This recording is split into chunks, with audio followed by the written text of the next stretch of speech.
So placing these on the number line, we want to be able to work out what the decimal values of these are. Now we're going to use a calculator to do this because except for A, the base and the roots are not really related. We can't actually work them out nicely. We can work out A though, because A is root 5, but that's actually 32 is same as 2 to the power of 5. Let's maybe clean that up there. That's the power of 5. And so really that's equal to 2. The other ones, though, are a little bit harder to work out because they are not perfect powers of their roots. So we're going to use a calculator.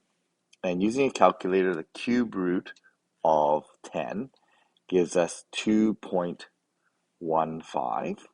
So I'm going to first start with A. So here is where A belongs.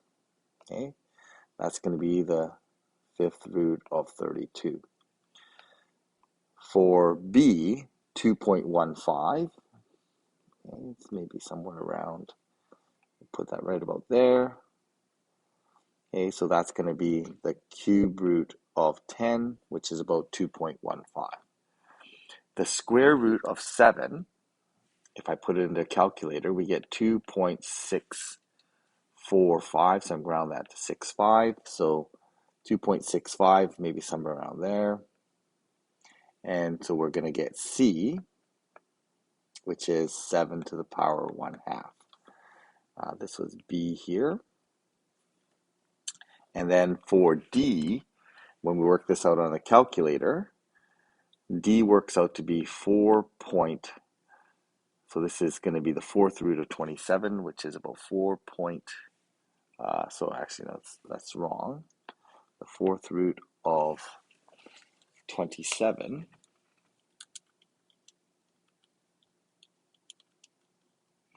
that gives us about 2 point, this is approximately equal to 2.279, so I'm going to round that to 2.28. So D is going to be somewhere right about here. Okay, so that's a little bit off, but D, which is the fourth root of 3 to the power 3. Okay, so these ones we need a calculator, but for example 5, we're going to do without a calculator, which means that we really should do root first. We really should look at the root first in both cases. And so we need to do the root first. We need to look for perfect powers. So 27 is a perfect power of 3, and 125 is a perfect cube of 5. And because that is related, because those roots are now related, we have root 3, power 3, power 3. We're going to apply the root first and then work out the power. So we're going to end up with 3 to the power of 1, 3 to the power 1, 5 to the power 1, and the cube roots and the power 3's cancel out. Okay, and again, notice that that root has to be applied to both numerator and denominator. Every times divide piece the roots have to be applied. So now we can apply the power, and then 3 to the power 4 works out to be 81. 5 to the power 4 works out to be 100. Sorry, not 100.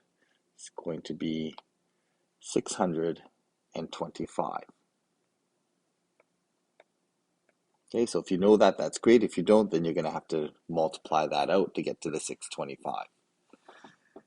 For the B, the negative exponent and negative number have nothing to do with each other. So we're just going to keep those two things separate. I'm going to first start by writing this as perfect squares because we have a square root involved here. So looking at that denominator here, the root and the powers, these are related, so we're just going to work out those powers.